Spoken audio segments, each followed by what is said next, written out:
How did the Australian Army develop doctrine to fight in the jungle and to fight the Japanese Army in the jungle? We look at Jungle Warfare Doctrine Development in the Australian Army in the Second World War. This is the Principles of War podcast, professional military education for junior officers and senior NCOs.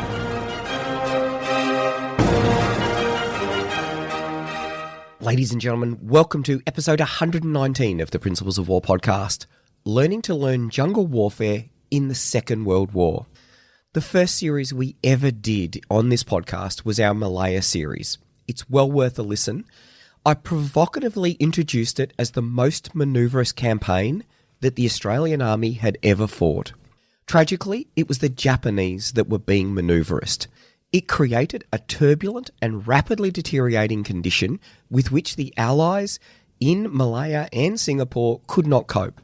The benefit of this, from the Japanese perspective, was that 8 months later, on the Kokoda track, the 2nd 14th and the 2nd 16th were sent into combat, still poorly equipped for combat in the jungle, still poorly trained for combat in the jungle. They were, in many respects, completely unprepared for what was about to happen at Ishirava. This episode continues on our fascinating interview with Dr Adrian Threlfall, who is the author of Jungle Warriors and an expert in doctrine development in the Second World War. We pick up the story just after the fall of Singapore. So the big question then is, what is Land Headquarters doing with the opportunity to synthesise that information that's coming back? And I would have thought a professional assessment of Bennett's report would have seen that it was of little use. Lieutenant Colonel Stewart's report was available. You've got reports from the bird forces. So there is information now that's coming in about fighting in the jungle and fighting the Japanese. How did that filter through, or did it filter through to the troops that were going to deploy to New Guinea? That's one of the most frustrating things, is that there's at times 2, 3, and even 4 times that there's the same information being provided to LHQ. And I think the main problem is just being swamped or being overwhelmed, and not having enough people to be able to, particularly staff officers, so trained in administration, to actually look at and collate and go through these reports. I was having a look through this morning. It's the document here. It's the Directorate of Military Training, so DMT, Account of Activities, 1939 to 1945.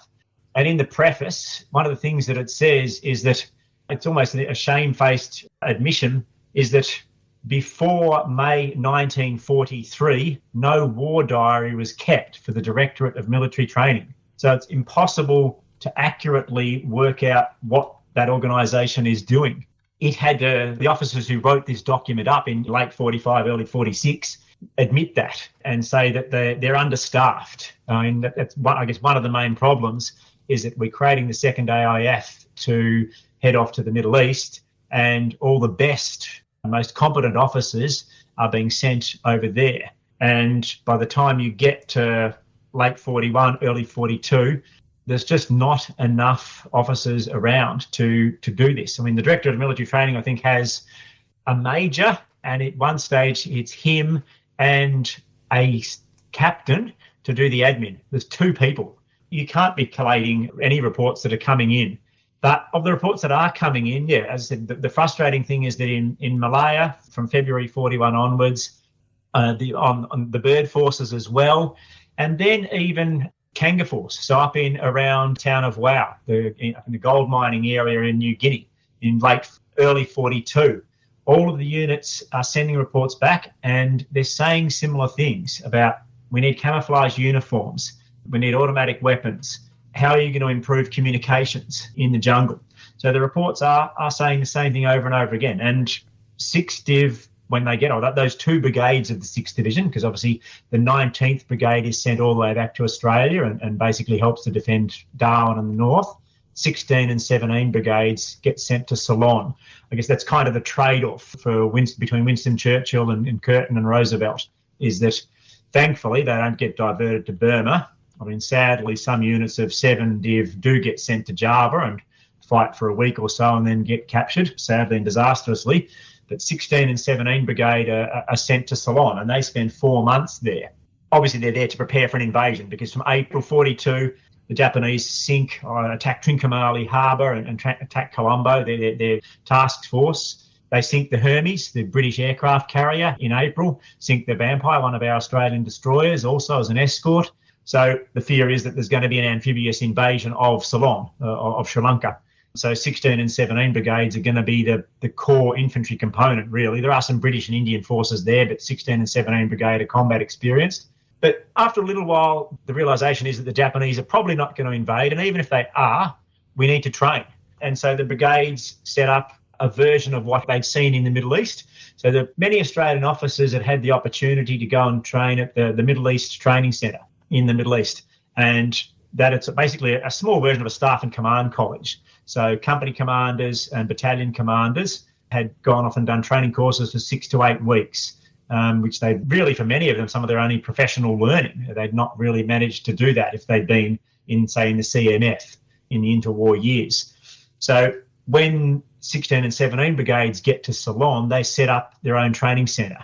They set up a 2-level training centre. One is for junior leaders. So it has sort of a section commanders, so basically corporals, sergeants, that sort of rank, but it also has mid-level. This is not high level because these are brigades, obviously. So it's really training captains and majors, improving their professional skills and looking at and training some pretty thick jungle on Ceylon in this period. And many of the lessons that they are recording are similar to the lessons that were recorded in Malaya by 8th Division and by those units of the bird forces.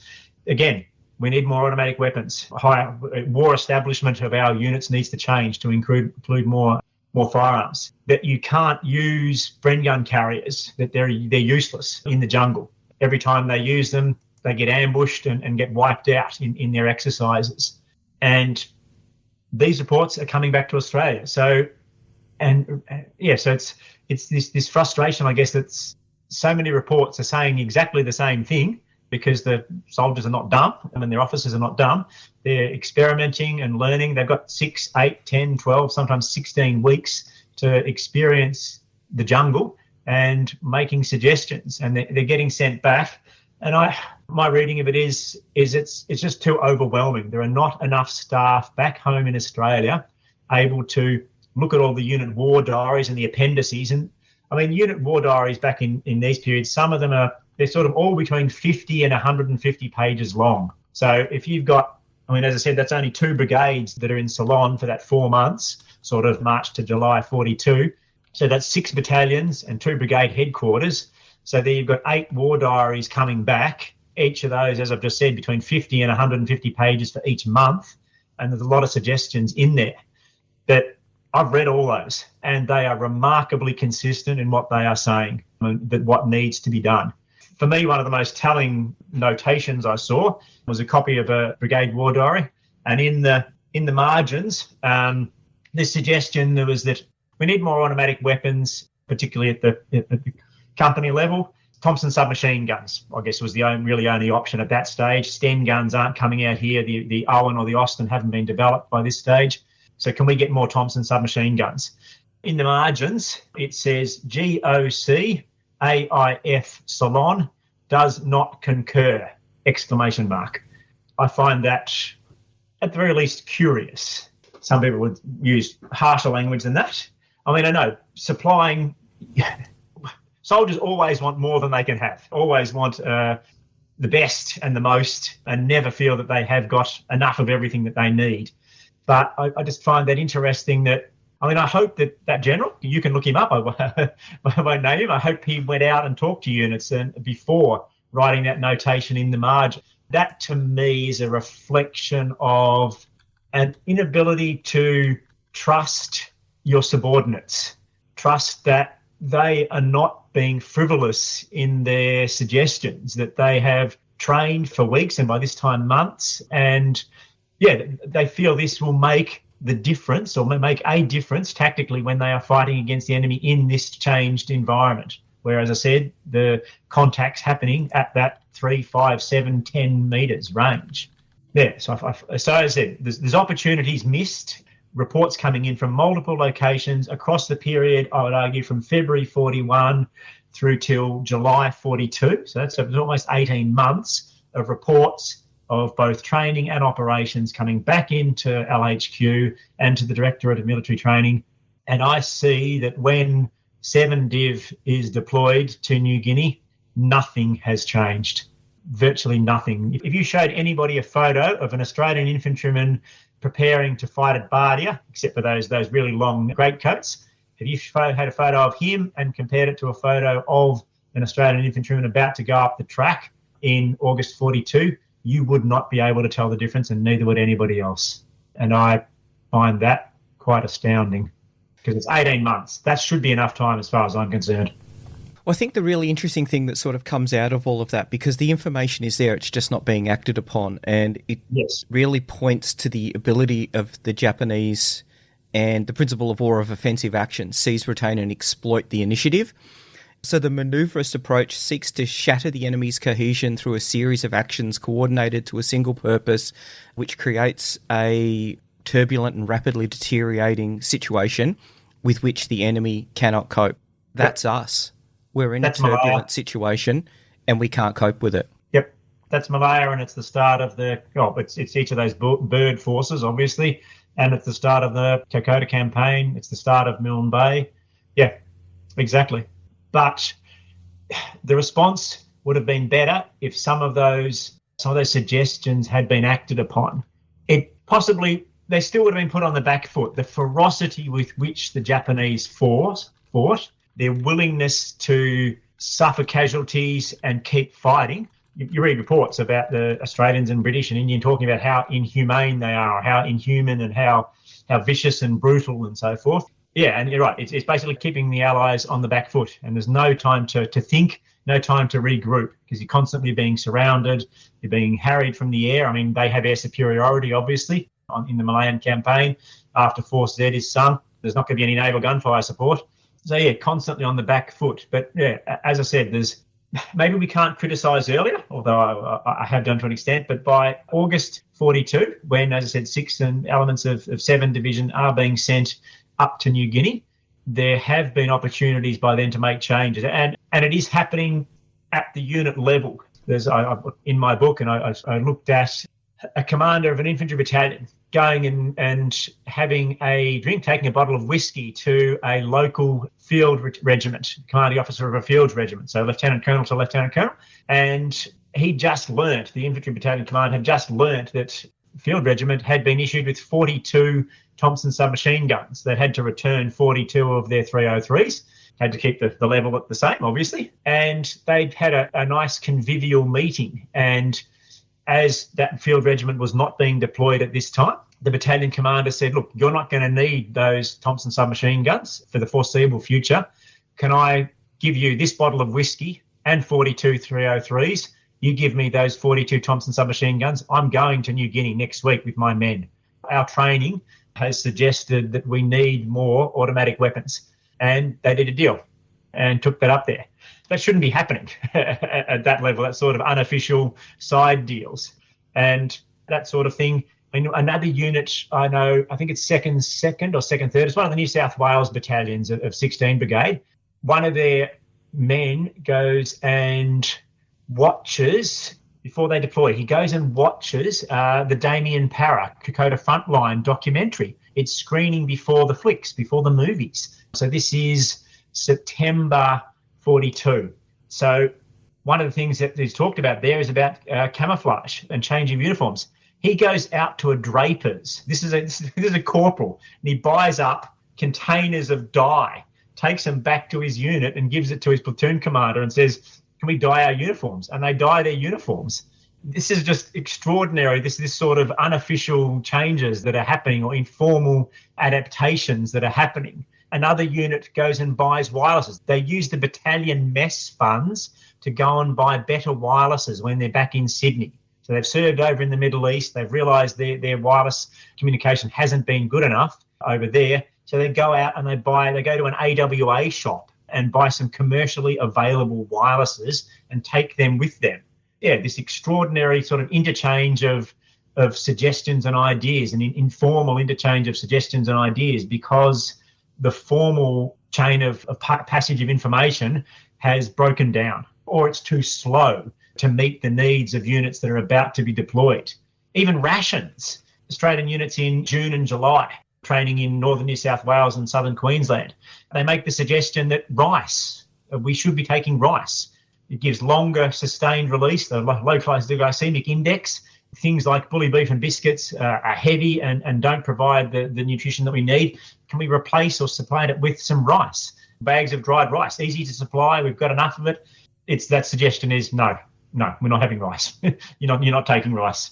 So there's these constantly being knocked back. And so as I said, before those units before 6 and 7 Division serve in New Guinea, they've done more training, they've made suggestions, and the answer is no, you can't. And when they get on the ground, when 21 Brigade is about to go up the track, so 39 Battalion, the militia are already fighting. So this is in early August, so mid-August, about the 14th, 14th August 42.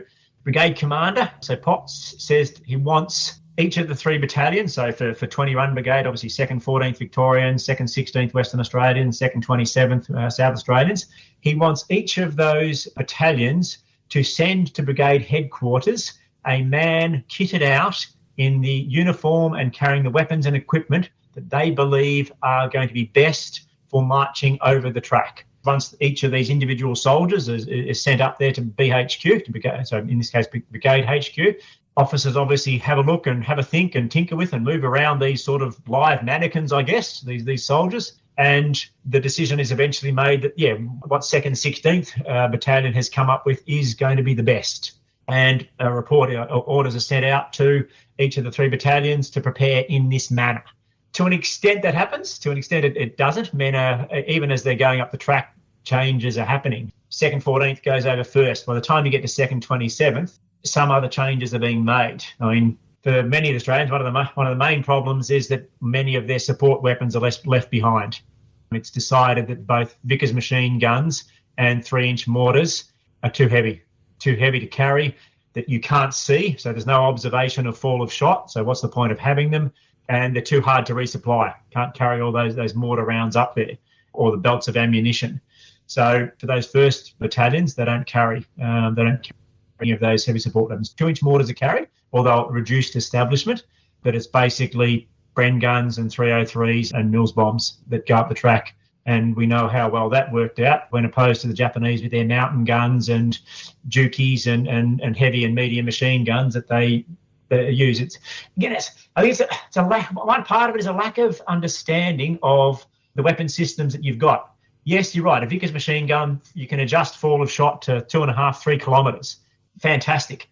But at 50 metres range, the wall of fire that a medium machine gun or a heavy machine gun can put down, the suppressive effect of that is appalling. And the Australians find that when opposed to the Japanese. Yeah, as I said, I think it's a different understanding of what your weapon system can do. It's not just one role. As I said, yes, the Vickers, fantastic. You can use it in the desert, kill the enemy a couple of kilometres away. But if they had them on the track, set them up and just you cut the jungle down. And the Japanese do that. You read reports of the Australians just having to stay in their slip trenches as the jungle around them is just chopped to pieces by walls of automatic fire from the Jukies and medium and heavy machine guns the Japanese have. I think there's some really interesting things that sort of come out of this. Firstly, is there's the bottom-up refinement from the platoon and company level about the way that they want to prepare themselves to fight. Secondly is the turbulent situation that Land Headquarters finds itself in. But the third thing is the institutional resistance to change. You've mentioned uniforms on multiple occasions, and I would have thought this isn't something that you need to study in depth. You have a look at a soldier in the uniform and you see him move in the jungle and you see that he stands out like the proverbial, and you think there needs to be a better solution to this. And when you've got corporals going out and buying dye, and there were lots of units where they tried to dye the uniforms with various things. I think coffee was also used. Tango Force uses coffee grounds. Yep. It's clearly a problem, and yet when it was raised to Blamey, who should have had the capability to start the process of and getting new uniforms for the army, that's a big decision. But he should have been able to start that process, but even he was resistant. Do we know why that was the case? I find that one fascinating. And Chester Wilmot, who's an ABC journalist, so a contemporary of Damien Power and Osmar White, at a press conference in September 42, back in Port Moresby, Chester Wilmot brings that up. He's talked to people like Damien Power and Osmar White and others who've gone over the track and maybe not been in the front line, but seen the Australians. And those journalists have seen, I mean, obviously the uniforms they're wearing, just the normal khaki, but the one thing that stands out is their webbing. The webbing because they've come back from the Middle East, and with the Blanco, they're almost white. The uniform webbing and the universal pouches are white. And these journalists are saying, wow, they stand out again. Yes, like the proverbial. And Chester Wilmot puts this to Blamey at a press conference, as I said, in September 42. They'd had past history. Chester Wilmot had criticised Blamey for the Greek campaign and for you might know, Blamey organises for his son to get on the last plane out of Greece. He's a major. And that caused angst. They have had words. But Chester Wilmot asks Blamey, why don't we have camouflage uniforms? And Blamey's response is that the uniforms that the Australians and British wear was developed for use in the jungles in India. And to the best of his knowledge, the jungles in India, these jungles that we're going into are no different to the jungles in India. So there's no need to have camouflage uniforms, which I just find an absolutely extraordinary response for someone to make. And that's why you have these units, as you've just said, and I've said, making unofficial attempts. I mean, there's almost an extraordinary sight to see of a bunch of big boilers, huge big metal tubs boiling away with dye in them. The Australian soldiers are moving in. I can't remember the 2nd, 16th, 2nd, 14th. They're walking along, and it might be 16 Brigade coming after them. Soldiers come along and they're told to strip naked, throw their uniform in a tub of one of the boilers to dye, to continue moving along the line, and just get a stick and lift out another boiler of a green uniform and put that on. So they're putting it on, stayed on wet, and basically put your kit on, get back to your unit, put your kit on and go.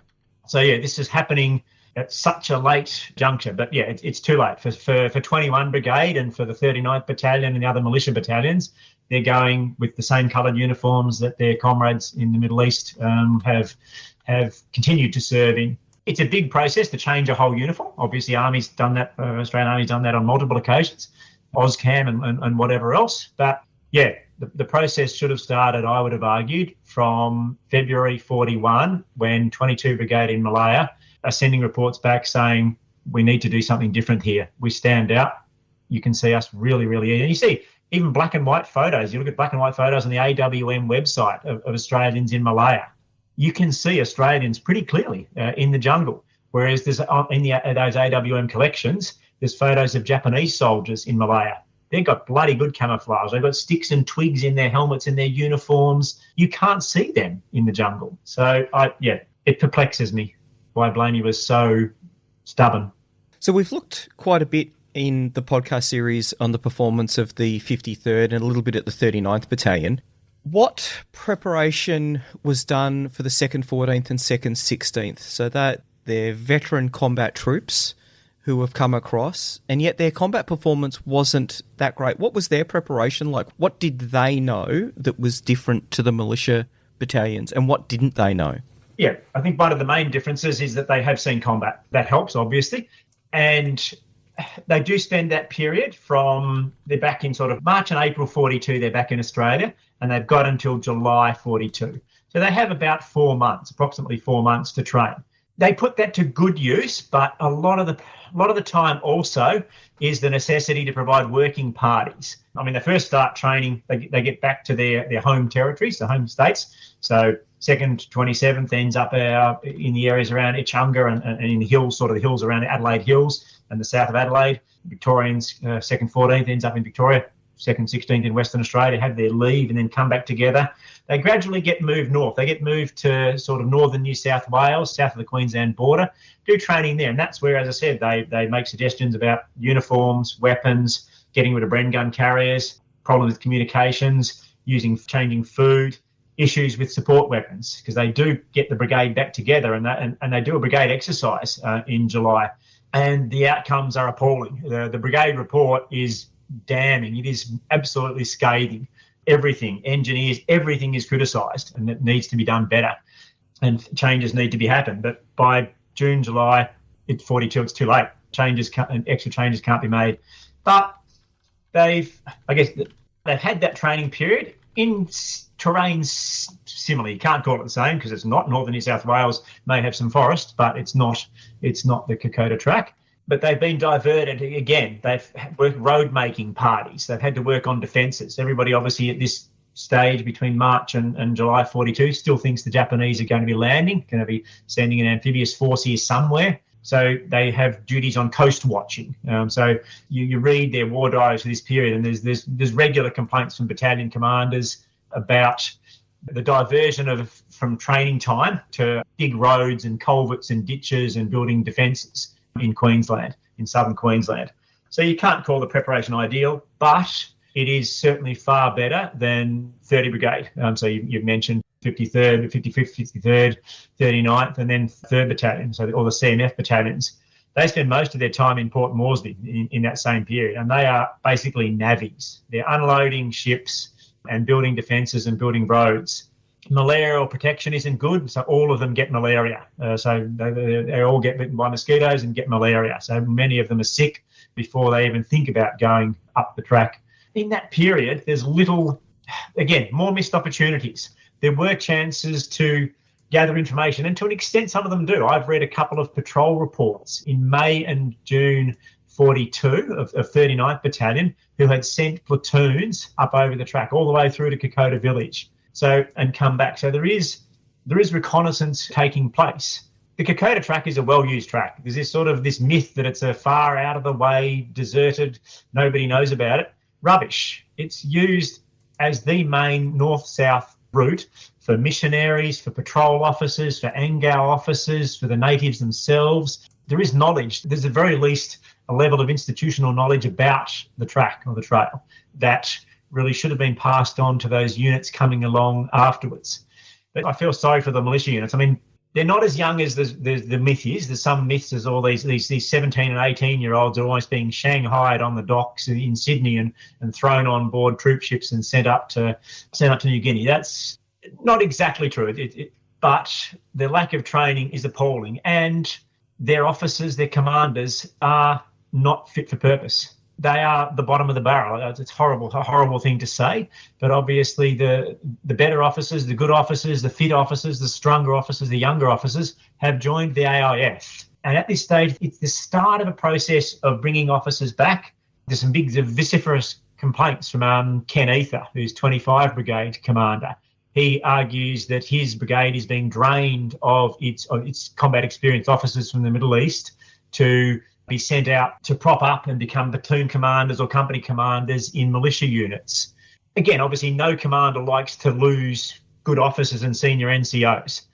Part of the other process is there is fostering in. I know 2nd 14th reports, I think in May or June 42, they talk about the fact that they had 60 men and senior NCOs and junior officers seconded from the 24th Battalion, which is a militia battalion, who had worked with them for 4 weeks and trained with them for 4 weeks when they were training back in Australia. So there is an interchange happening. So units are lessons are being filtered across Army, but it's not happening in as organised or as systemic a way as you would ideally want. And units people are being posted in and posted out. There's a lot of movement happening, a lot of churn, I guess you would say.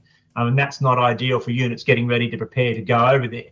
I mean, in the 24th Battalion, they don't fight for another year. So you could almost argue that there's no point them having fostering in at this stage. It would have been better for the 53rd or 55th or 39th Battalion. Their training is just not fit for purpose. They've not got enough experienced men. No changes have been made to war establishment and uniforms. So I think we can't be surprised at some of the problems that do happen, whereas particularly for those ones that are called the Mice of Moresby, which is pretty mean. But 39th Battalion does the best out of the AIF officers. It receives the most, and it receives some of the most experienced. So it's got a lot of platoon and company commanders who have seen combat, and a lot of them are Victorians. It's kind of a weird thing back then, that this sort of state loyalty, but quite a few of them are 2nd, 14th that come across, so they're already Victorians. So there is connection, and I find it interesting, but I see later on that there is some angst and animosity when obviously armies start, eventually by 43 realises that you can't just automatically send Victorian reinforcements to a Victorian battalion or South Australian reinforcements to a South Australian battalion, because units are not going to fight in the same battles, and men are going to be wounded or killed at different rates, and we're going to need to just put replacements into a battalion.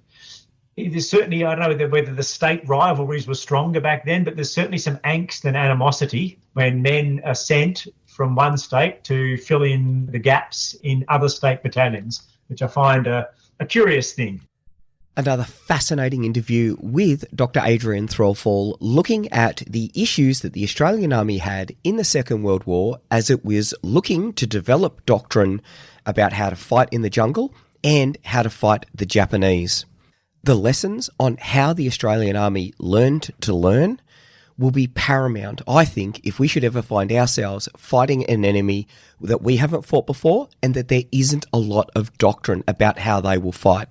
That innovation and adaptation in combat is going to be critical, and that's why I'm so thankful to Dr Adrian Threlfall for the time that he has given us. We'll continue on next week with another episode. The Principles of War podcast is brought to you by James Ealing. The show notes for the Principles of War podcast are available at www.theprinciplesofwar.com for maps, photos and other information that didn't make it into the podcast. Follow us on Facebook or tweet us at Surprise Podcast. If you've enjoyed this podcast, please leave a review on iTunes and tag a mate in on one of our episodes. All opinions expressed by individuals are those of those individuals and not of any organisation.